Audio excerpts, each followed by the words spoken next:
건강 나이를 감안해 보험료를 깎아주는 방안이 추진됩니다.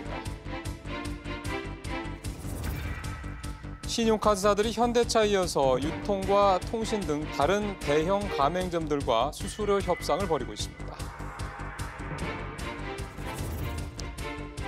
벤츠와 BMW 등 8개 자동차 회사의 100여 개 차종에서 제작 결함이 발견돼 7만여 대에 대해 리콜이 결정됐습니다. 국민연금이 미국계 펀드 엘리엇과 주총 표대결이 예상되고 있는 가운데 현대자동차에 대해서 지지 입장을 오늘 밝혔습니다. 이상으로 헤드라인입니다.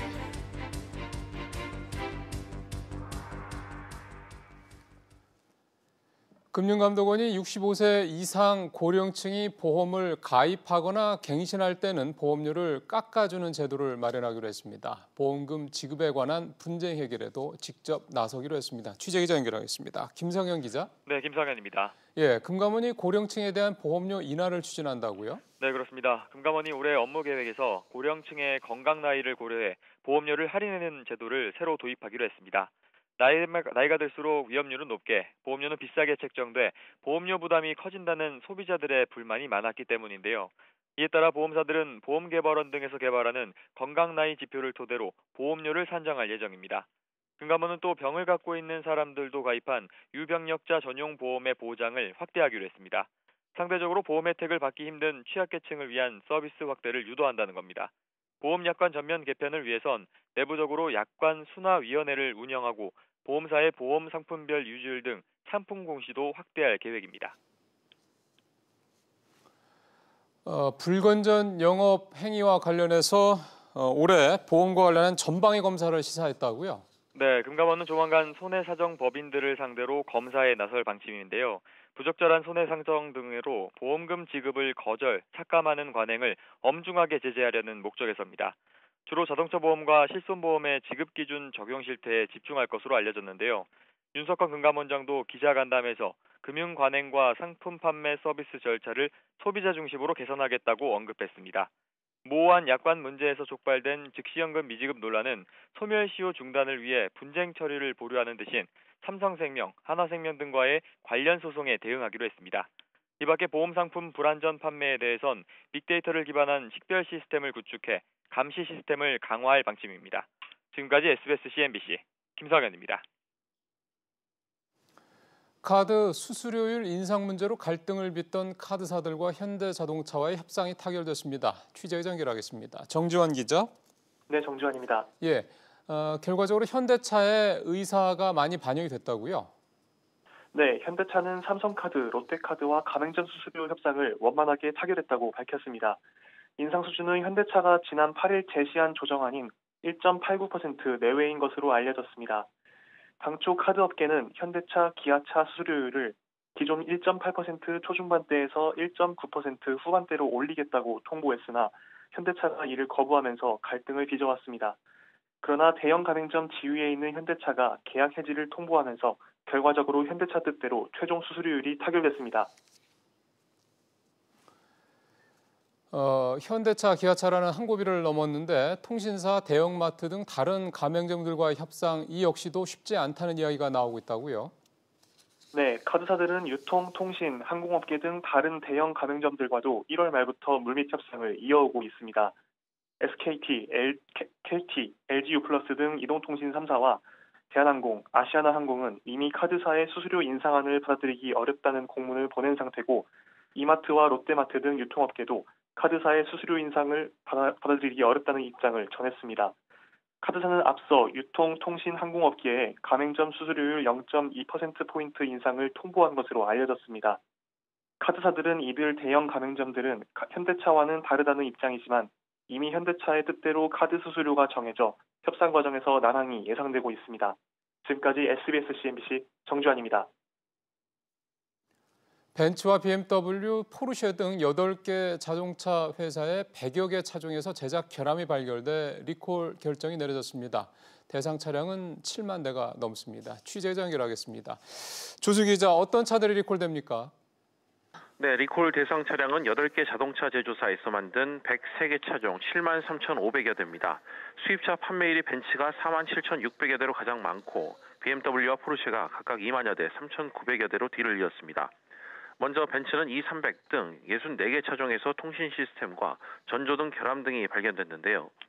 E300 차종의 경우 사고가 발생했을 때 비상센터로 자동 연결되는 통신 시스템이 작동하지 않는 문제가 발견됐습니다. 이렇게 되면 탑승자 구조가 늦어질 가능성이 있는 걸로 파악됐습니다. 또 BMW는 320D 등 24개 차종에서 연료 공급 호스 조임 장치 결함이 발견됐고요. 포르쉐는 718 박스터 등 5개 차종에서 트렁크 부품과 계기판 소프트웨어 결함이 각각 확인됐습니다. 국토부는 안전기준에 미달하는 부품을 사용한 벤츠와 포르쉐에 대해서는 리콜과 함께 과징금을 부과할 계획이라고 밝혔습니다. 리콜 절차는 어떻게 진행됩니까? 네, 리콜 대상 차량 소유주들은 수입 또는 제작사의 시정 계획서에 따른 리콜 개시일에 서비스 센터를 방문해 무상으로 수리를 받을 수 있습니다. 벤츠는 제품별로 오는 15일이나 20일부터 리콜이 시작되고요. 포르쉐는 오늘부터, BMW는 이미 리콜에 들어간 상태입니다. 해당 자동차 소유주에게 우편과 휴대전화 문자 메시지로 관련 내용이 전달됐고요. 리콜 시행 전에 제작 결함을 자비로 수리한 경우에는 수리한 비용에 대한 보상을 신청할 수 있습니다. 지금까지 보도국에서 전해드렸습니다. 국민연금이 미국계 행동주의 펀드 엘리엇이 현대자동차에 요구한 배당 확대가 과하다면서 현대차의 손을 들어줬습니다. 오늘 오전에 수탁자 책임전문위원회에서 결정이 된 내용인데요. 자세한 소식 취재기자 연결하겠습니다. 안지혜 기자. 네, 안지혜입니다. 예, 국민연금이 현대자동차 주총에서 현대차 쪽에 손을 들어주기로 했다는 거죠? 네, 국민연금은 현대모비스와 현대자동차 주총에서 회사 측이 제안한 배당과 사내 사회이사 선임, 또 감사위원 선임 제안에 모두 찬성하기로 했습니다. 엘리엇은 앞서 현대모비스와 현대차에게 보통주 한 주당 배당금으로 각각 26,399원, 또 21,976원을 요구했는데요. 국민연금은 이 같은 요구가 과하다면서 현대모비스의 4,000원, 또 현대차의 3,000원 배당 제안에 동의했습니다. 이 밖에 정의선 수석부회장과 정몽구 회장 사내이사 재선임 안건에도 찬성했습니다. 다른 안건들은 어떻게 됐습니까? 네, 오늘 회의에서는 기아차와 효성 정기주총 안건에 대한 의결권 행사 방향도 함께 논의됐습니다. 기아차의 사내이사 재선임 안건에는 찬성했지만 사회이사 재선임 안건에는 반대 결정을 내렸습니다. 효성의 경우 사회이사와 감사위원 선임 안건 모두에 반대를 표했습니다. 후보들이 분식회계 발생 당시에 사회이사로서 감시 의무에는 소홀했다는 이유 때문입니다. 주총 대목을 앞두고 국민연금이 의결권 행사 방향을 미리 밝히는 게 이번이 처음이라고요? 네, 맞습니다. 국민연금은 최근 23개 상장사에 대한 의결권 행사 방향을 처음으로 미리 밝혔습니다. 지난해 7월 도입된 수탁자 책임 원칙, 즉 스튜어드십 코드의 후속 조치인데요. 이 같은 국민연금의 의결권 사전 공시는 기관 투자자의 의결권 행사에 큰 영향을 미칠 것으로 보입니다. 국민연금은 조만간 대한항공의 조양호 회장 이사 연임 안건에 대한 찬반 입장도 사전 공개할 예정입니다. 지금까지 보도국에서 전해드렸습니다. 홈플러스의 대주주인 MBK 파트너스가 심혈을 기울였던 홈플러스 리치가 증시 상장을 철회했습니다. 국내에서 처음으로 조단위 공모 리츠로 주목을 받았는데 해외 기관 투자자들의 공모 흥행 부진에 전격 상장을 철회한 겁니다. 유정훈 기자가 보도합니다. 대형마트인 홈플러스는 전국에 140개의 매장을 운영하고 있는데 이 가운데 80개 점포 부동산을 소유하고 있습니다. 홈플러스 대주주인 MBK 파트너스는 80개 매장 중 일부를 리치 회사인 홈플러스 리치에 매각해 자금 마련을 추진해 왔습니다. 홈플러스 리치는 개인 투자자와 기관으로부터 자금을 받아 매장을 매입하고 여기서 난 임대료와 자산 매각 차익을 투자자들에게 배당하는 구조입니다. MBK는 이렇게 해서 마련된 돈으로 4년 전 홈플러스를 인수하면서 생긴 차입금을 상환할 계획이었습니다. 그러나 지난달 말 진행된 수요 예측이 예상을 크게 밑돌면서 결국 상장을 철회했습니다. 공모를 통해 최소 1조 5천억 원에서 1조 7천억 원을 조달할 수 있을 것으로 예상했는데 사전 수요 예측을 해보니 8천억 원 정도에 불과한 게 결정적이었습니다. 홈플러스 측은 회사의 가치를 적절히 평가받기 어려운 측면이 있었다며 추후 역량을 집중해 재도전에 나서겠다고 상장 재추진 여지를 남겼습니다. 다만 시장에선 대주주가 언제든 사업을 매각할 수 있는 사모펀드라는 점, 대형마트 업황이 불투명하다는 점을 이유로 조단위 상장 재추진은 쉽지 않다는 분석입니다. 이에 따라 홈플러스 공모가를 대폭 낮추거나 분할해 상장을 다시 추진할 것이란 전망도 나옵니다. SBS CNBC 류정훈입니다. 구글과 네이버 등 4개 온라인 사업자의 이용 약관이 서비스 이용자들의 권리를 지나치게 침해해온 것으로 드러났습니다. 취재 연결하겠습니다. 정광윤 기자. 예, 정광윤입니다. 서비스 이용 약관에 어떤 문제가 발견됐습니까? 공정거래위원회가 구글과 네이버, 카카오, 페이스북 등 4개 업체의 서비스 이용 약관을 심사한 결과 자료를 내놨습니다. 공정위는 모두 10개 유형의 불공정 약관 조항을 적발했는데요. 주로 회원들의 저작권을 과도하게 침해하거나 관리 책임을 이용자에게 전가해온 것으로 밝혀졌습니다. 또 회원이 삭제한 게시물도 업체들이 보관하고 이용할 수 있게 하거나 개인정보 유출이나 저작권 침해 관련 책임을 면피하는 조항들도 적혀 있었습니다. 공정위의 이 같은 지적에 구글을 제외한 나머지 3개 업체들은 불공정 약관을 자진 시정하거나 시정할 예정이라고 밝힌 상태입니다. 구글은 지금처럼 계속 불공정 약관을 유지하겠다는 건가 보죠? 네, 구글은 총 10개의 불공정 약관 유형 중 4개 유형에 대한 시정 공고 조치를 받았습니다. 이용자들이 올린 유튜브 콘텐츠를 회사 마음대로 이용할 수 있는 것은 물론이고 삭제나 서비스 제한도 이용자에게 사전 공지 없이 임의로 할 수 있도록 한 게 대표적인 불공정 약관 사례인데요. 공정위는 구글이 5월 초까지 불공정 약관에 대한 시정 공고를 받아들이지 않을 경우 관련 규정에 따라 시정 명령을 내릴 계획입니다. 구글은 또 국내 이용자와 분쟁이 발생했을 경우 국내가 아닌 미국 캘리포니아 법원에서 분쟁을 관할하도록 하는 내용을 포함한 4개의 불공정 약관은 자진 시정하겠다고 밝혔습니다. 지금까지 보도국에서 전해드렸습니다. 추락사고가 잇따라 발생한 보잉사의 B737 맥스 기종에 대해서 미국과 캐나다도 운항 중단을 결정했습니다. 특히 미국은 트럼프 대통령이 직접 이 결정을 내렸는데요. 우리 대한항공과 TA항공도 해당 기종을 도입하더라도 안전이 확보되기 전에는 운항하지 않겠다고 밝혔습니다. 취재기자 연결하겠습니다. 최나래 기자. 또 도널드 트럼프 대통령이 중단 긴급 명령을 내렸다고요? 네, 미국의 도널드 트럼프 대통령은 현지 시각으로 13일 오후 백악관에서 보잉 737 맥스 8 기종에 대한 운항 중단을 지시했습니다. 동종 모델인 맥스 9 기종의 운항도 중단하기로 했습니다. 이번 조치는 지난 10일 에티오피아 항공 소속 맥스 8 여객기 추락 사고가 발생한 지 사흘 만입니다.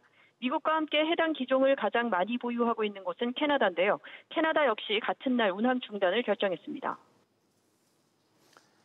미 연방항공청은 안전하다고 했는데 트럼프 대통령이 이런 결정을 내린 이유는 뭘까요? 추락 사고가 잇따라 발생해 해당 기종에 대한 안전성 논란이 커지면서 전 세계적으로 사고 불안감이 확산됨에 따른 조치로 풀이됩니다. 트럼프 대통령은 안전이 가장 중요한 관심사라며 보잉이 해결책을 찾을 때까지 해당 항공기의 이륙은 금지된다고 밝혔습니다. 이 행정명령은 즉시 발효됐습니다. 운항 중단 결정은 내려진 상황이지만 미국 연방항공청 측은 이번 사고와 4개월 전 인도네시아 사고 사이에 유사한 점이 있다면서도 두 건의 추락 사고가 동일한 원인으로 발생했다는 결론에는 아직 이르지 못했다는 입장을 내놨습니다. 대한항공이 해당 기종의 노선 투입을 연기하기로 했다면서요? 네, 오는 5월 도입을 결정했던 대한항공은 안전이 확보될 때까지 해당 기종의 노선 투입을 연기한다고 오늘 밝혔습니다. TA항공도 같은 방침을 내놨습니다.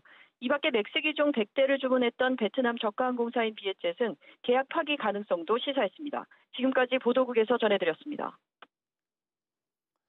이번 주에도 서울의 아파트값은 떨어졌습니다. 지난주 대비해서 0.1% 떨어졌는데 18주 연속 하락세가 이어졌습니다.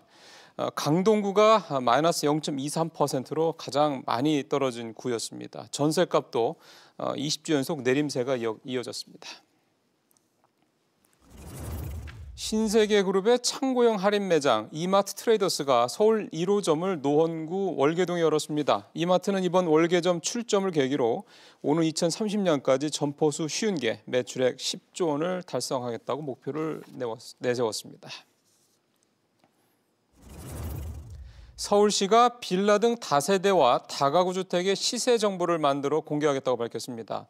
서울시 관계자는 아파트와 달리 빌라는 시세 정보가 많지 않아서 서민 등 실수요자들이 시세를 확인하기 어려웠다면서 올해 6월까지 소형 공동주택 매매 정보를 조사해서 이를 공개하겠다고 말했습니다.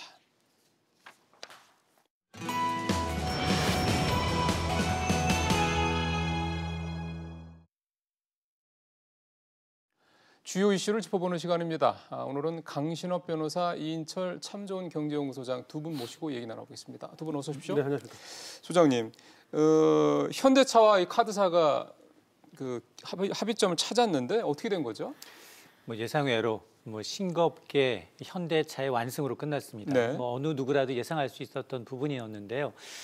사실은 이 사건의 발단은 지난 1월 말이었죠. 1월 말에 카드사들이 현대차뿐 아니라 대형 가맹점들한테 통보를 했습니다. 지난해 이제 11월에 정부가 중소형 가맹점들의 카드 수수료를 낮추면서 대형 카드사에 대해서는 높일 수 있는 여지를 줬습니다. 네. 그래서 대형 가맹점들에 대해서 카드 요율을 좀 높이겠다, 수수료를 올리겠다라는 통보였는데 이게 지금 현대차가 가장 먼저 이제 이렇게 발동을 걸고 나왔는데요. 현대기아차는 역시 갑이었습니다.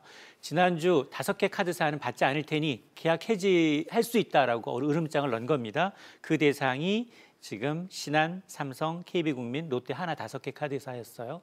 근데 주말을 지나면서 하나둘씩 떨어져 나갑니다. 예. 국민카드가 현대차와 협상에 타결을 하고 합의를 보고요.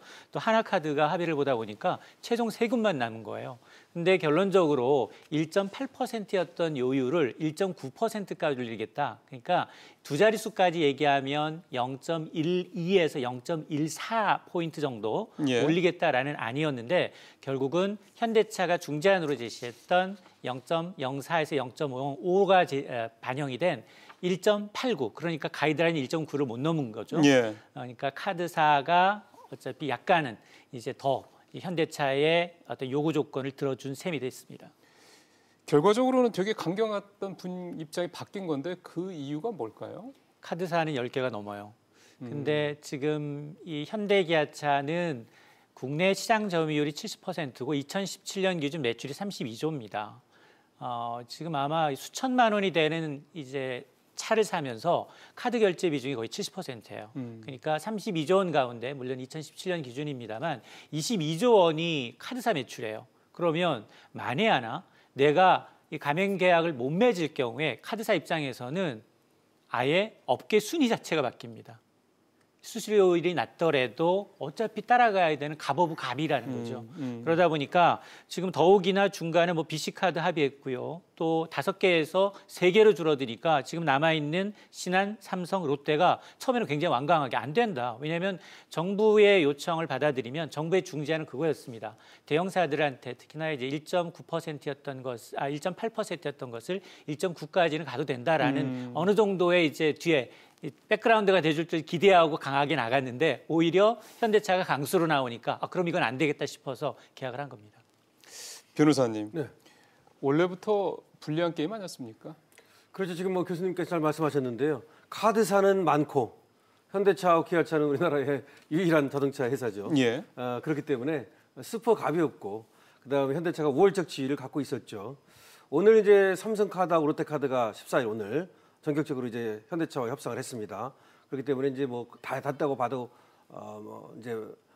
과언이 아닌데요. 예. 결과적으로 0.05% 지금 말씀하셨던 것처럼 1.89%로 지금 이제 잠정적으로 결정이 된 것 같아요.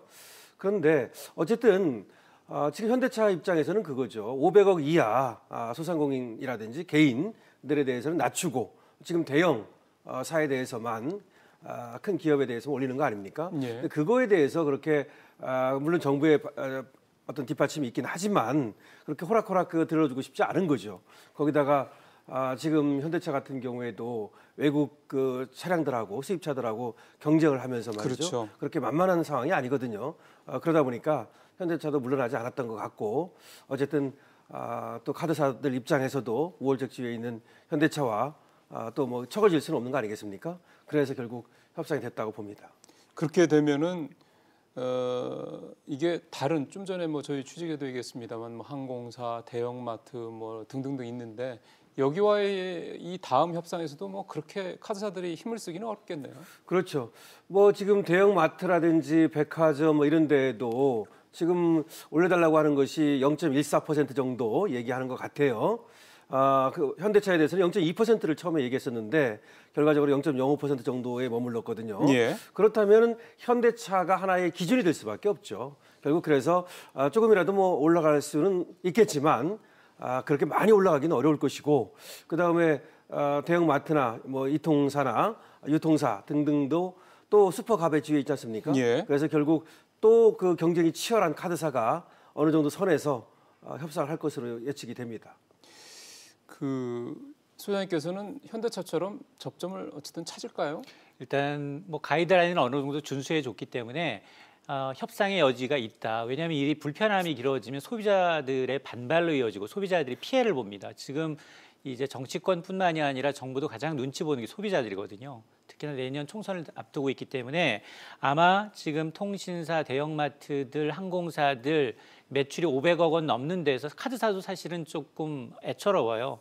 왜냐하면 소형 가맹점한테 8천억 원이 넘는 카드 가맹점 수준을 낮춰줬기 때문에 이걸 이제 벌충하기 위해서는 대형 가맹사한테 부담을 전가해야 되는 게 맞습니다. 그리고 이제 금융당국이 어느 정도 가이드라인을 정해준 건 맞지만 지금 현대차가 이 가이드라인보다도 좀 낮은 수준의 이제 타협을 받기 때문에 뭐 지금 통신사의 경우에는 지금 당초 지금 카드사들은 0.2에서 0.3%포인트 인상이 된 2.0에서 2.2% 정도 결제 수수료를 받아야 된다라고 통보한 상태거든요. 이러다 보니까 이거는 지금 현대차의 이 안과는 굉장히 괴리가 좀 있죠. 네. 그러다 보니까 제 개인적인 생각입니다만 뭐 그렇게 길어질지는 않고요. 0.1% 현대차랑 똑같이 맞춰줄 수는 없습니다. 왜냐하면 기본부터 현재도 현대차는 가장 낮게 적용이 돼 있는 것이기 때문에 이보다는 좀 높겠지만 0.1에서 0.2 사이에 어떤 절점을 좀 찾지 않을까라는 생각이 들고, 특히 지금 이런 대형 마트나 이제 통신사들도 긴장할 수밖에 없는 게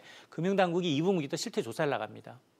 지난해 말 이제 중소가맹점의 가이드라인을 줬기 때문에 실질적으로 현장에서 잘 적용되고 있는지 보겠다는 거거든요. 이 얘기는 대형사들한테 너네 충분히 요구하고 협상을 잘했느냐를 지켜보겠다는 거예요. 그러니까 제 목소리를 굉장히 내기 어려운 그런 입장입니다. 네, 다음 소식으로 넘어가겠습니다.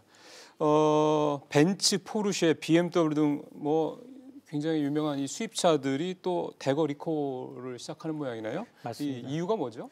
한 5가지 이유를 들고 있습니다. 지금 이 리콜 대상이 8개 자동차 제조회사가 만든 103개 차종에 대해서 7만 한 3,500여 대, 굉장히 큰 리콜인데요.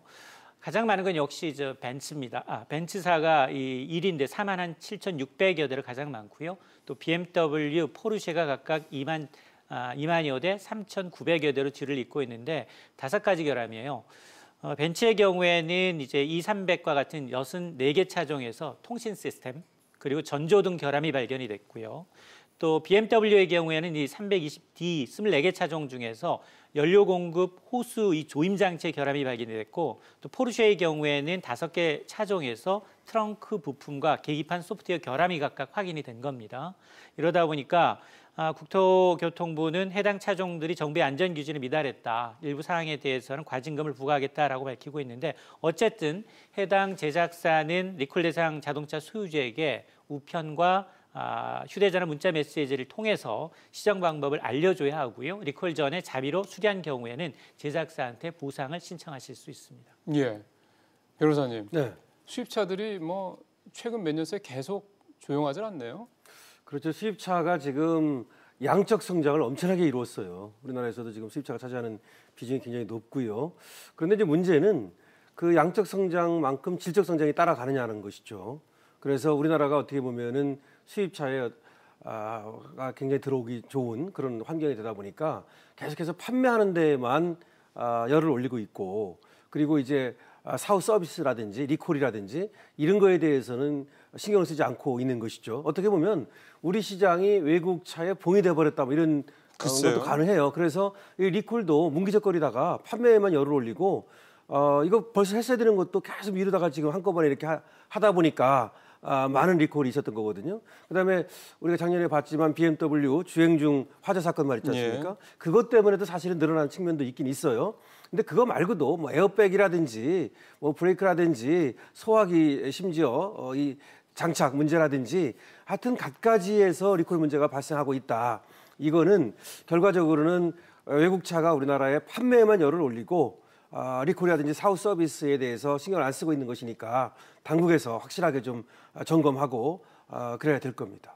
그거는 이제 수입차 업체 쪽 입장에서 이제 그렇게 볼 수 있는 거고, 반대로 수입차를 사는 소비자 입장에서 봤을 때는 2016년도에 폭스바겐 배기가스 조작 사건, 그거 굉장히 큰 사건이었지 않습니까? 그리고 말씀하신 작년 BMW 화재 사건. 근데도 수입차 가격 조금 싸게 내놓으면은 불티나게 팔린다고 그러더군요. 왜냐하면 수입차가 공격적 마케팅을 하고 있어요. 30% 이렇게 뭐 당장 3월 달부터 뭐 BMW라든지 또 뭐 29.몇%를 또 할인해주겠다 뭐 이렇게 하고 있거든요. 그러다 보니까 실제로 우리 현대차나 기아차하고 가격 차가 없어요. 예. 예, 그리고 우리가 아는 대로 또 수입차가 가지고 있는 장점이 많이 있지 않습니까? 연비라든지 또 훌륭한 점이 많이 있거든요. 여러 가지 뭐 단점이 있다고는 하지만, 그리고 또 젊은 층에 맞는 어떤 미니 쿠퍼라든가 SUV라든가 이런 다양한 차종을 또 잘 만들어내요. 수입차들이 말이죠. 그래서 우리 시장을 이렇게 어떻게 보면 점령하고 있다고 해도 과언이 아닌데요. 그렇기 때문에 결국은 이제 우리 자동차 업체도 애국심 마케팅, 이것은 더 이상 통하지 않는다. 그래서 더 좋은 차, 더 다양한 차를 만들어낼 수밖에 없겠죠. 그러게요. 그렇게 안 좋은 소식들이 몇 년째 불거지는데도 우리 소비자들의 수입차에 대한 이 사랑은 정말 끈끈한 것 같습니다. 근데 EU 쪽에서 나온 얘기는 유럽연합에서 독일의 주요 자동차 3사가 또 뭔가 담합을 했다, 배출가스 불법 담합을 했다는 걸 밝혀냈다고 그러더라고요. 맞습니다. 우리도 뭐 조사를 하고 있다고 그러고, 이게 또 다른 리콜로 이어지는 게 아닌가 싶네요. 맞습니다. 사실은 우리나라는 이제 집단 소송제가 자동차 쪽에는 적용이 안 되고 있습니다만, 같은 사안으로 지금 2017년부터 이제 이 피해자주 8명이 독일차를 상대로 해서 소송을 진행 중인데, 이 소송과 비슷한 소송이 지금 EU에서 진행이 되고 있는데 조만간 결론이 나올 것으로 보입니다. 보면 EU 집행위원회 경쟁당국이 조만간 독일차 3사, 벤츠, 폭스바겐, BMW의 담합 조사 결과를 발표할 것이다라는 건데요. 각 회사에 10억 유로의 과징금을 부과할 예정이다라는 소식이 전해지고 있는데요. 이들은 사실 우리나라의 공정거래위원회와 비슷한 EU 경쟁 당국이 앞서서 독일 3사의 부품 담합을 조사를 했고, 구체적으로 이 독일 3사가 의도적으로 요소수 탱크 크기를 줄이는 방식으로 담합을 했고요. 또 휘발유 차량의 경우에는 미세먼지 필터를 아예 없애버리자, 그래놓고는 친환경 차라고 판매를 하면서 가격을 높였다는 겁니다. 그러다 보니까 이 부분에 대한 과징금을 부과받게 되면 자연스럽게 우리도 이제 2017년에 불거졌던 독일차 부품에 대한 의혹은 우리나라에서도 지금 당국이 조사와 함께 민사소송이 지금 진행 중에 있기 때문에, 이 결과가 나오게 되면 이제 똑같은 국내에서도 추가 소송과 대규모 리콜 가능성이 높은 상황입니다. 변호사한테 하나만 좀 마지막으로 질문드리겠습니다. 이렇게까지 수입차들이 말씀하신 그렇게 이런 불미스러운 어떤 잡음에도 불구하고 어쨌든 차 파는데 별 지장 없고 또 차도 잘 팔리고, 이런 이면 중에 하나는 또 이런 문제가 생겼을 때 우리의 제재가 좀 미흡하거나 부실하거나 뭐 용두삼이거나 이런 탓도 있지 않을까 싶은데요. 중요한 말씀하셨어요. 교수님이 금방도 그 말씀을 하셨는데, 우리 시장은 팔기만 하면 그 다음부터 책임질 일이 별로 없는 외국 수입차들, 외국 제작사 측에서 보면은 황금 시장입니다. 왜 그러냐면은 우리는 집단 소송이 없지 않습니까? 예. 그 다음에 또 뭐 리콜을 한다고는 하지만 외국에 비하면은 거의 외국은 이제 리콜 한번 당하고 또 크게 뭐 잘못하면 회사가 망할 지경이 되는데, 과징금이라든지 이런 것들이 그렇게 크질 않아요.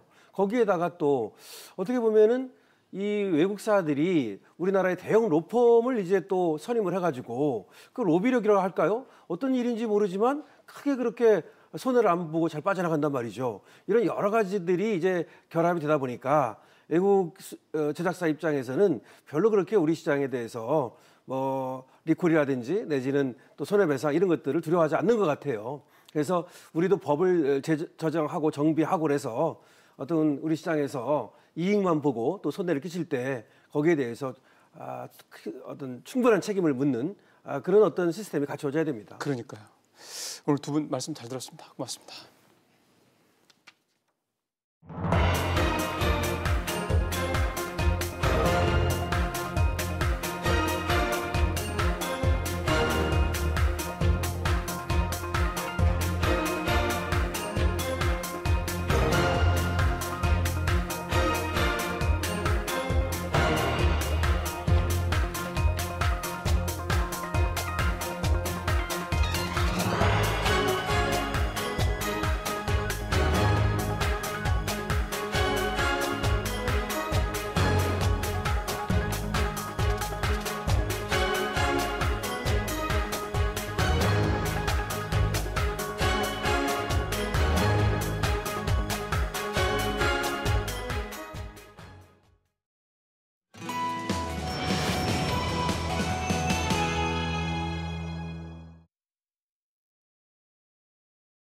예, 계속해서 얘기를 좀 이어가도록 하겠습니다. 이제 국민연금 의결권 문제 얘기를 좀 오늘 두 번째 저희가 이슈를 다뤄볼 건데 오늘 도움 말씀을 위해서 경희대 법학전문대학원 노동일 교수 모셨습니다. 어서 오십시오. 네, 안녕하세요.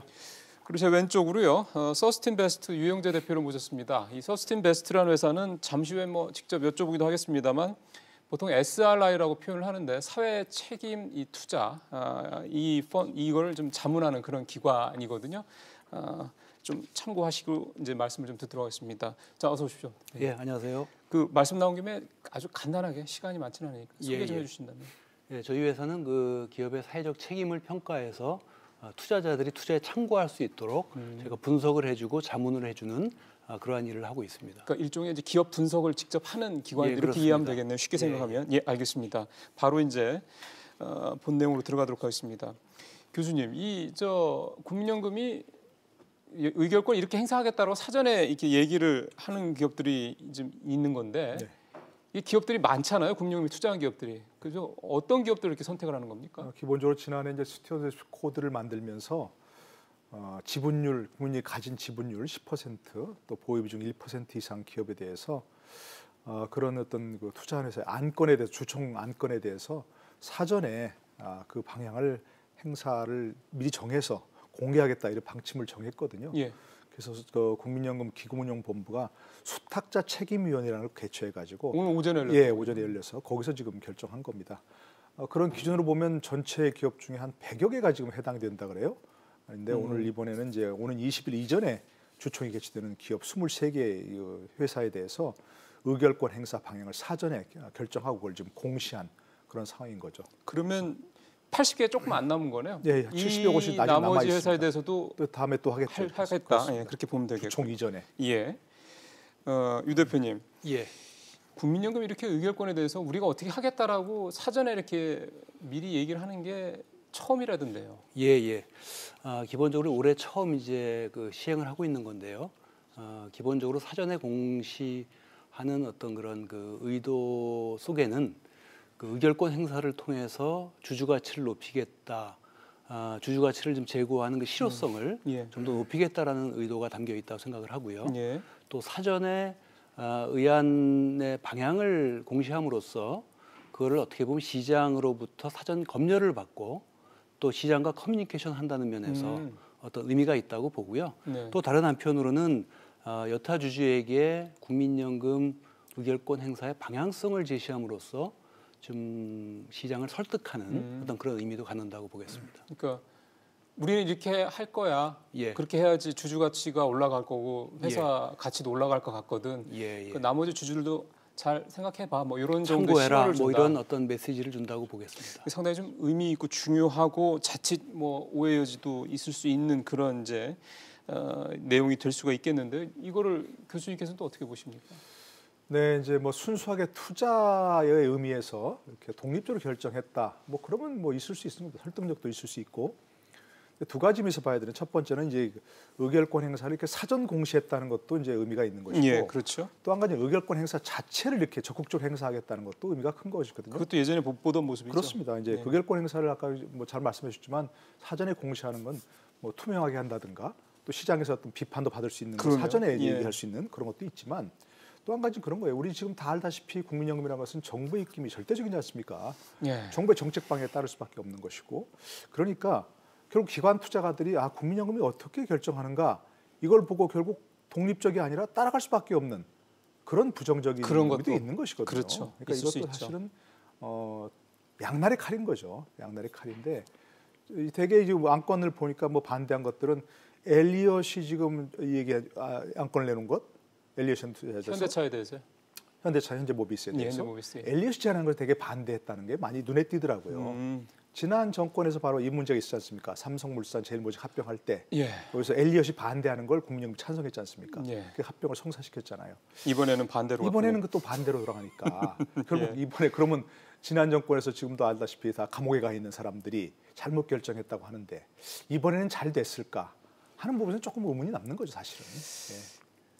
제일모직하고 삼성 물산 합병권과 관련된 부분은 좀 사실은 여러 가지로 좀 따져봐야 될 부분들이 많이 있어서 어쨌든 그 부분은 이제 사실 오늘 저희 메인 주제도 아니고 그래서요. 그 부분은 이제 그 정도 우리 교수님 말씀 듣는 선에서 좀 정리하고요.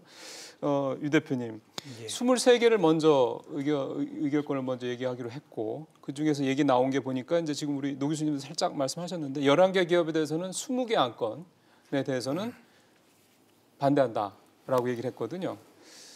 그러면은 이게 이제 정도의 사실 차이인 것 같습니다. 이거를 시장에서 과연 아까 대표님 말씀하신 대로 그렇게 뭐 긍정적으로만 보지는 않을 수도 있어서 말이죠. 예. 일단 그 국민연금 의결권 행사에 대해서 최근에 설왕설래 참 말들이 많습니다만 기본적으로 이것은 법으로 투자자인 주주에게 곧 주주인 투자자가 주주총회에 나온 안건에 대해서 찬성할 거냐 반대할 거냐를 의사표시를 하는 것은 당연한 권리인 것이고요. 또 남의 돈을 대신 관리하는 즉 국민연금 같은 경우는 이제 약 2천만 이상의 가입자가 있는데 그들의 자산을 대신 관리하는 수탁자로서의 의무를 다하는 것이다. 라고 저는 보고요. 그게 작년 7월에 스튜어디스 코드 도입하고는 별개의 문제인 거죠? 원래 국민연금이 그렇게 해야 된다는 원래 거죠? 국민연금은 의결권 행사 지침에 의해서 지난 10여 년 전부터 찬성이냐 반대냐를 적극적으로 분석해서 의결권 행사해 왔습니다. 그런데 이제 작년에 스튜어디스 코드가 7월 말에 도입이 됨으로써 의결권 행사뿐만 아니라 좀 더 광범위한 의미의 주주권 행사, 즉 주주권 행사라는 것은 투자한 기업을 살피고 또 그 기업이 주주 가치를 훼손한 일을 만약에 범했을 경우에는 목소리를 내고 대화하고 편지도 보내고 하는 것까지 포괄해서 정한 것이 스튜어디스 코드인 것이죠. 그렇죠. 그런데 한 가지만 더 말씀드리자면 이런 것들을 놓고 이제 국민연금이 기업의 경영에 개입한다라는 그런 얘기들을 많이 하시는데 사실 국민연금이 주주총회에서 찬성이냐 반대냐를 하는 것은 정관을 변경하는 것이라든가 또 재무제표를 승인하는 것이라든가 임원 보수 한도를 결정한다든가 사회이사가 과연 독립성, 전문성 측면에서 적격하느냐 아니냐를 판단하는 것이고 그거를 결정하는 것이 이제 최근에 수탁자 코드, 수탁자 책임 전문위원회가 도입이 돼서 거기서의 논의를 거쳐서 최대한 중립적으로 공정하게 의견을 내는 것으로 저는 알고 있습니다. 그렇죠. 그래서 이제 모양새는 그렇게 만들어 놓긴 했는데 아까 우리 노 교수님이 지적하셨던 대로 국민연금 자체가 정부에 입김해서 자유롭지 못한 현재 구조 자체가 그렇기 때문에 그렇습니다. 뭘 해도 객관성을 참 담보해내기가 쉽지 않은 것 같습니다. 네네. 말씀하신 대로 긍정적 측면이 분명히 있는 거죠. 그건 원리고 주주가 주주권 행사하는데 뭐가 문제입니까? 그러나 이제 아시다시피 국민연금은 국민연금 주인이 아닌 거죠. 결국 그 주주의 주주지만 주인은 국민인 거죠. 근데 그 국민연금 의결권 행사하면서 결국 주인인 국민의 뜻에 따르느냐, 국민의 이익을 가장 우선하느냐, 아니면 현 정권의 어떤 정책 목표에 부합하는 결정하느냐, 그게 지금 사실 의문이 가는 점이 있는 거죠. 분명하게 얘기해서. 아신 대로 뭐 예를 들면 주인인 국민의 뜻에 따르려면 결국 수익률 극대화가 가장 큰 목표인 거죠. 그러나 때로는 그것이 아니라 예를 들어서 수익률은 좋지만 뭐 좀 그 주주들의 대주주의 행태가 나쁘다든가 이럴 때 조금 속된 말로 해서 혼내주는 방향으로 의결권 행사한다든가 그럴 가능성이 얼마든지 있다는 거죠. 지금 정부도 그렇게 지금 얘기하고 있는 부분이 있는 것이고 그런 점에서 봤을 때 지난 정권에서 어떤 교훈을 잘못된 것을 교훈을 얻으려면 정부가 절대로 입김을 행사할 수 없도록 만드는 게 개혁의 방향이어야 되는데 지금도 여전히 똑같이 과거처럼 뭐 보건복지부 장관이 금융운용위원장이라든지 정부 측이 입김을 행사할 수 있는 구조는 그대로 둔 채로 독립적으로 운영한다 얘기하면 사실은 조금 믿기 어려운 구석도 있다 그런 얘기입니다. 이거는 유 대표님께서 좀 잘 아실 것 같은데 해외에서 말입니다. 예를 들어서 뭐 미국의 캘퍼스 같은 것도 있고 캐나다도 뭐 우리가 비슷한 이제 그런 국민연금 스타일 이렇게 하기도 하고 뭐 일본도 공적연금 있고 등등등 있지 않습니까? 그들도 이제 우리처럼 자국 회사의 지분을 상당히 많이 갖고 있는 회사들이 많을 건데 그네들은 이 의결권 행사를 어떤 식으로 합니까? 스튜어디스 코드가 뭐 도입이 될 수도 있고 안 될 수도 있고 뭐 그것도 있겠습니다만. 일단 먼저 그 해외 그 유수의 공적 연기금들, 그 우리나라 국민연금이 규모로 보면 전 세계 3위입니다. 굉장히 1위가 일본의 GPIF가 있고요. 2위가 노르웨이의 GPFG라는 것이 있고 국민연금이 지금 3위고 그다음에 캘퍼스라든가 캐나다 국민연금인 CPPIB 등이 있는데 모두 다 적극적으로 주주권을 행사하고 있고요. 스튜어드십 코드가 도입돼서 그런 거예요? 거의 대부분이 스튜어드십 코드를 도입을 했습니다. 예. 그런데 이런 그 해외 연기금 투자자들을 제가 많이 만나서 얘기를 들어보면 주주로서 당연히 주주권을 적극적으로 행사하는 것은 그건 당연한 것이다. 그거는 선관주의 의무에 해당하는 것이다라는 생각들을 갖고 있고요. 또 그것이 주주이익에 합하는 방향으로 행사되기 위해서 내부적으로 다들 어떤 별도의 위원회와 또 투명한 가이드라인이나 절차나 이런 프로세스들을 정해서 그거에 입각해서 주주권을 행사하고 있는 것이죠. 그러면 그들이 그렇게 할 수 있는 이유는 국민연금, 그러니까 그 공적 연기금 자체가 정부로부터, 정부 입김으로부터 독립성이 유지가 되고 있어서입니까? 아니면은 정부의 입김이 있어도 그들은 그들 나름대로 독립성을 잘 이렇게 유지를 하고 있는 겁니까? 그 캐나다 국민연금 같은 경우 정부로부터 완전히 독립되어 있고요. 그래서 전문가들로 구성된 그 CPPIB라는 걸 구성을 해서 거기서 의사결정을 하고 있고 GPFG도 정부로부터 독립되어 있고요.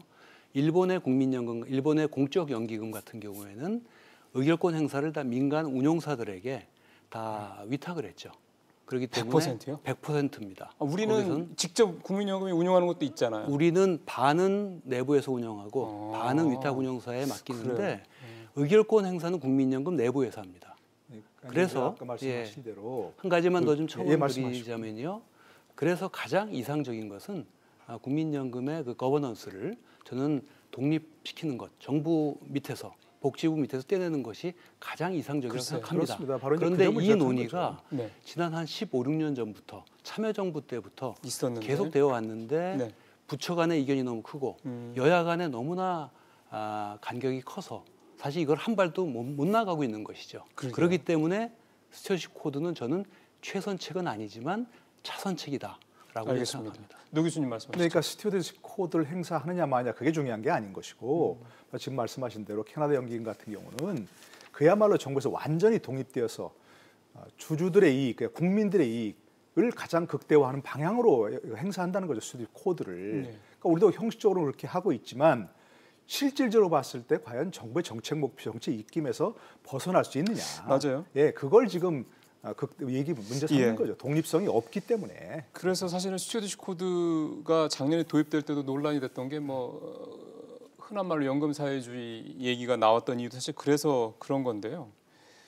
지금 우리 유 대표님 말씀하신 대로 주요국들의 그런 연기금들의 모습을 보면 특히 운용도 잘하고 비교적 잡음이 없는 데를 보면은 말씀하신 대로 독립성이 상당히 확보가 잘 제도적으로 돼 있는 나라들이 많은 거고 우리는 현재 그렇지 못한 상황인 거고. 그래서 저는 이런 걱정이 듭니다. 이건 이제 노 교수님한테 두 분 다 말씀해 주셔도 좋고요. 이번 정부에서는 이렇게 스튜어드십 코드를 도입을 해서 연금 사회주의 뭐니 이런 논란들이 있음에도 불구하고 적극적으로 주주권 행사를 하도록 하겠다. 그런 취지에서 이렇게 간다. 국민연금이. 만약에 섣부른 얘기일 수 있겠습니다. 또 정권이 바뀐다 그러면은 국민연금의 이런 태도가 또 바뀔 수도 있지 않냐라는 것 때문에 그럼 결국 국민연금은 그 사이에서 계속 왔다 갔다 하는 거 아닙니까? 바로 이제 그러니까 이거를 근본적으로 좀 바꿔야 되지 않냐는 거죠. 대표님 먼저 말씀하시겠어요? 일단은 그 두 가지를 좀 생각해 보셔야 됩니다. 아까 말씀드렸던 것처럼 국민연금의 거버넌스를 독립시키는 것도 중요하지만 또 전문가들이 중심이 돼서 그 보드의 위원회에 들어가서 의사결정을 하는 것이 좀 굉장히 중요한데 우리나라는 여당도 야당도 이 독립성에 대해서 저는 말할 자격이 없다고 생각이 드는 게 지난 15, 16년 동안 이거를 한 발도 못 나갔던 것이죠. 그렇기 때문에 현실적으로 주주이익을 훼손하는 의사결정을 하는 그 기업에 대해서 그러면 국민연금이 독립이 안 됐다고 그래가지고 수수방관하고 그냥 지켜만 볼 것이냐. 저는 이건 아니라는 것이죠. 그리고 또 한 가지가 국민연금은 지금 국내 주식만 약 130조를 투자하고 있습니다. 이 130조를 투자하는 것은 민간 펀드 몇 천억, 몇 조짜리 천은 주주이익을 훼손한 기업에 대해서는 팔고 나오면 되는데 국민연금은 나와도 갈 데가 없어요. 그러니까 국민연금이 할 수 있는 이 주주권이라는 것은 일반 펀드와는 달리 하나의 투자 행위인 것이죠. 그러니까 이걸 하지 말라고 하는 것은 국민연금 운영자들 보고 기업 가치 훼손되는 기업을 그냥 눈뜨고 보고만 있으라는 것과 다름없는 것이죠. 당연히 의당 주주권 행사해야 되는 건 당연한 것이고 알겠습니다. 이것이 글로벌 트렌드다. 이렇게 예. 말씀드리고 싶습니다. 그러니까 다시 말씀드리지만 주주권 행사를 하지 말라는 게 아니었다니까. 처음부터 말씀드리지만 그건 당연한 권리고 누가 하지 말라고 하겠습니까? 그러나 지금 현재 우리나라의 국민연금 지배 체제가 정부 입김이 너무 강하니까 결국 정부 입맛대로 정책을 수행하기 위해서 쓰여질 수밖에 없는 그런 상황이란 얘기죠. 그게 예. 오래된다는 얘기죠. 맞습니다. 그러니까 뭐 같은 얘기입니다. 예. 문재인 대통령이 그러셨지 않습니까? 예, 지난해 올해 대주주 탈법에 대해서 국민연금이 스튜어디스 코드를 적극적으로 행사하라 했는데 대주주 탈법이 있으면 우리나라 할 수 있는 게 너무 많아요. 검찰, 경찰, 뭐 국세청, 공정위, 금감원 다 동원할 수 있는데 거기다가 또 국민연금까지 동원해서 그런 행태를 막겠다 이러면 결국 나중에 가서 기업 가치가 올라가는 게 아니고 기업 가치가 떨어질 가능성도 있다는 겁니다. 그렇게 되면 국민연금이 손해보는 것이 아니라 국민이 손해본다는 거죠. 그 점을 우려하는 것이지 네. 스튜어디스 코드를 행사했다 말았다 그게 문제가 전혀 아니라는 거죠. 우리는. 예. 이 부분에 대해서는 두 분이 뭐 생각이 그 결은 같은 것 같습니다. 그럼요. 예, 맞습니다. 우리 국민들의 사실 거의 유일한 안전판, 노후의 안전판이 지금 국민연금이기 때문에 우리로서는 정부 얘기한 대로 좀 다층적인 그런 연금 체계가 우리가 갖춰 있지 않은 상태에서 지금 국민연금마저 흔들린다 그러면 정말 우리 국민들의 노후라는 게 불투명하기 때문에 그런 부분에서 국민들이 많이 걱정을 하시고 국민연금의 움직임에 대해서 이렇게 주시를 하시는 것도 아마 그런 걸 겁니다. 저희가 좀 이 부분은 사실 뭐 두 분의 생각을 충분히 들었기 때문에 이제 그 정도 하면 될 것 같고요. 시간이 조금 남아서요. 요거는 두 분한테 마지막으로 한 분씩 얘기를 들었으면 좋겠습니다. 국민연금이 대한항공 조양호 회장에 대해서는 어떻게 할까요? 요거를 두 분의 생각을 한 말씀만 듣고 끝내겠습니다. 우리 먼저 하실래요? 일단은 이번에 가장 이제 이번 주총에서 가장 관전 포인트가 대한항공 조양호 회장이 과연 연임될 수 있을 것이냐인 것인데 일단은 외국인 주주들의 입장이 굉장히 중요한 것 같습니다. 왜냐하면 지금 50% 가까이를 외국인 투자자가 갖고 있기 때문에 예. 그다음에 이제 국민연금이 지금 11%인데 국민연금이 지금 의결권 자문기관의 의견도 들을 것이고 또 내부적으로 수탁자 전문위원회의 의견도 듣겠습니다만 아시다시피 대한항공은 지금 땅콩 회항 2014년부터 많죠, 뭐. 중점 관리 대상 기업에 들어가 있기 때문에 제 개인적인 생각입니다만은 찬성표를 던지기는 조금 부담스럽지 않겠는가라는 생각을 저는 갖고 있습니다. 찬성표 던져도 또 말 나올 것 같은데 지금까지 했던 걸 보시면 이건 우리 노 교수님도 이거 그러니까 정말 개인적인 전망입니다. 뭐 이제 모르겠지만 결국 이 사선임은 이제 안건이 올라왔을 때 반대한다는 거 아니겠습니까? 그렇죠. 반대할 수밖에 없는 건데 지금까지 흐름을 보면 뭐 국민연금 반대할 수밖에 없겠죠. 그러나 아까 말씀드리지만 대주주 나쁜 행태 혼내주기 위해서 스튜어디스 코드 행사하면 안 된다는 겁니다. 맞아요. 예, 지금 그 기업이 수익이 좋으냐, 경영을 잘했느냐 이런 것이 문제가 돼야지 대주주나 이런 재벌들의 나쁜 행태를 혼내줄 수 있는 방안은 다른 것도 얼마든지 있다는 겁니다. 국세청도 있고 검찰도 경찰도 있고 너무나 막강한 정부의 힘이 있는데 국민연금까지 동원해가지고 그런 행태를 혼내주려고 하면 이 경영에 대한 지나친 간섭이 된다는 겁니다. 그걸 저는 또 한마디로 해서 뭐 연금 사유주의다 이렇게 하는 건 반대하지만 어쨌든 그런 우려가 있다는 얘기죠. 그런데 우리 경영학에서 배웠듯이 그 대주주 혼내주기가 아니라 오너 리스크란 말이 경영학 교과서에 나와 있고요. 물론입니다. 또 지배구조 리스크가 있으면 기업 가치가 떨어지는 겁니다. 됐죠? 별개의 것이 아니죠. 교수님 아까 조금 그게 시간이 좀 부족하셨군요. 예. 좋습니다. 분위기하고 또 실제로 뚜껑을 열어봤을 때 결론이 어떻게 날지는 모르죠. 근데 현재로서는 정말 가장 핫한 관전 포인트는 이 조양호 회장에 대해서 국민연금이 어떤 패를 던질 것이냐에 모아지고 있는 것은 사실인 것 같습니다. 결국 이 부분은 이제 이 국민연금의 독립성과 또 연계되는 부분이기도 해서요. 이 얘기는 앞으로도 계속되지 않겠나 싶네요. 오늘 두 분과 얘기 나눠봤습니다. 고맙습니다. 고맙습니다. 네, 감사합니다.